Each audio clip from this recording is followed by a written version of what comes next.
Je m'appelle Agnès Paulet, mais au Congo on m'appelle Magnési.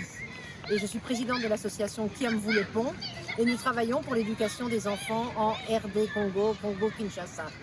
Mais aussi en France pour permettre d'échanger autour de la culture parce que la citoyenneté internationale, c'est aussi s'enrichir les uns les autres et c'est pas seulement aller en Afrique, mais les Africains aussi nous apportent beaucoup de choses. Mon mari est congolais et donc c'est comme ça que j'ai découvert l'Afrique et je crois que je n'ai pas seulement épousé mon mari, mais j'ai épousé aussi le Congo parce que toutes les œuvres qu'il faisait là-bas, toutes les actions sont devenues miennes et je me suis entourée de personnes, d'un conseil d'administration, d'amis qui me soutiennent et qui sont avec moi partis dans cette aventure. C'est à Kimbanzeke, une des communes de Kinshasa.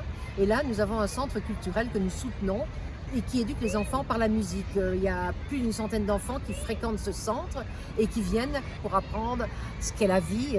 On apprend le théâtre, la musique, les chansons et la danse aussi. Et ces enfants-là, il fallait aussi les éduquer. Donc nous avons construit une école primaire, une école secondaire. La population nous a réclamé une maternelle parce que c'était important, parce que nous répondons aux besoins de la population. C'est pas nous qui arrivons là-bas en important un projet, c'est une demande de la population. Et là, actuellement, nous sommes en train de construire un lycée technique. Mais nous travaillons aussi dans une des provinces reculées de Kinshasa, le Congo central. Et là, une jeune femme est venue nous demander de l'aide parce qu'elle avait une tumeur de la face. Et si on ne l'opérait pas, elle en avait encore pour quelques mois à vivre alors qu'elle avait 2 jeunes enfants. Et donc, avec le docteur Benato qui est au CHU de Caen et le soutien de Zane Palsy, eh ben, nous avons réussi à la faire opérer. Et c'est incroyable parce que cette jeune femme qui allait mourir, maintenant vit, elle a ses 2 grands-enfants et elle a retrouvé un conjoint parce que, évidemment, sa difformité l'avait éloignée de l'amour. Et là, actuellement, elle vient d'avoir un petit bébé. Et franchement, à chaque fois qu'on la voit, c'est une merveille parce qu'on sent que grâce à ce qu'on lui a apporté, elle a une nouvelle vie, elle renaît. Elle s'appelle Nadine Milantessa. Rien d'en parler, ça m'émeut parce que c'est vraiment sans ce petit coup de pouce qu'on a donné, eh bien, elle ne serait plus là et ses enfants seraient orphelins. Et là, la vie lui sourit. Et grâce au docteur Benato, à Eusanne, à toute la population qui nous a soutenus pour ce projet d'envergure quand même, parce que c'était pas rien. Et voilà. J'étais infirmière en réanimation pendant des années. Et puis, hélas, justement, en ramenant Nadine de son village, nous avons été victimes d'un accident. Un véhicule en mauvais état s'est renversé. Et heureusement, j'ai été la seule victime, mais j'y ai laissé un bras, les autres personnes étaient indemnes. Donc voilà, mais c'est pas trop grave parce que vous savez, dans la vie, parfois on a un chemin qui est tout droit et on voit là, sur ce chemin-là, on va rencontrer des arbres et des fleurs et des gens et tout. Et puis par rapport à un accident, le chemin il bifurque.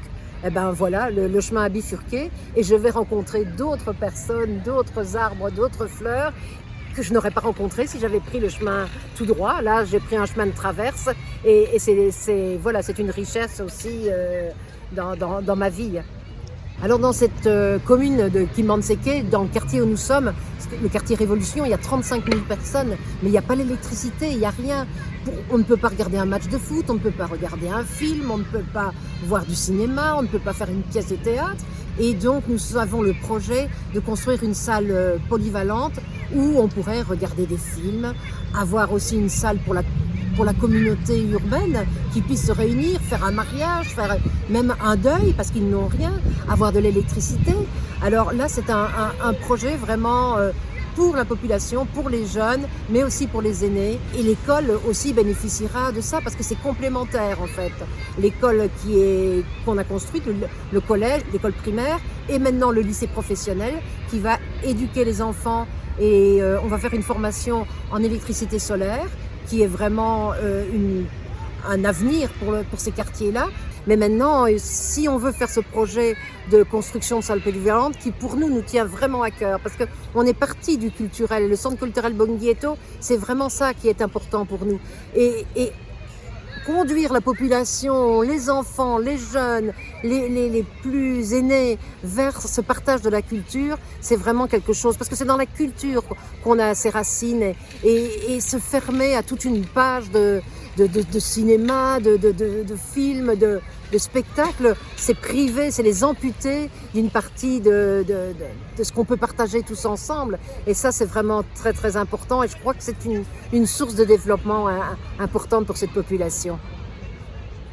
Je suis chef de chœur, je dirige une chorale de 70 personnes et c'est vrai qu'ils ont eu peur au début, mais il me reste un bras, il me reste la tête, je n'ai pas été amputée de la tête, j'ai la musique est en moi et donc voilà, nous avons donné récemment un concert pour les 40 ans de la chorale que je dirige depuis si longtemps. Alors malgré tout, dans mon idée, je dirige toujours quand même un peu avec le bras droit parce que en fait, c'est ce qu'on appelle le membre fantôme. Pour moi, je n'ai pas vraiment la sensation de l'avoir perdu puisqu'il est toujours là, je le sens. Alors je dirige, voilà, je dirige à deux mains et mon bras fantôme dirige avec moi et voilà, c'est pas trop un problème pour moi. Voilà, c'est un partage, c'est une amitié et pour moi c'est aussi enfin, pas une vocation, mais c'est aussi, je suis investie d'une mission, dirons-nous, parce que ces gens-là, ils comptent sur moi. On vit ensemble des événements qui sont enrichissants pour chacun d'entre nous. Je pense qu'il faut que chacun ait conscience de l'importance de la culture, du partage, et que cette population de Kimbanseke, elle a besoin de ça pour s'ouvrir au monde, parce que voilà, mais tout ça, ça peut pas se faire sans argent, c'est malheureux, mais c'est le nerf de la guerre. Et je crois que chacun, en apportant quelque chose, il contribue à ce partage autour de la solidarité. Et je crois que quand on est solidaires les uns avec les autres, on donne, mais on reçoit aussi énormément. Et moi, c'est ce qui enfin, je crois que je reçois beaucoup plus que je ne donne. La mer les a bercés le long des golfes et d'une chanson d'amour la mer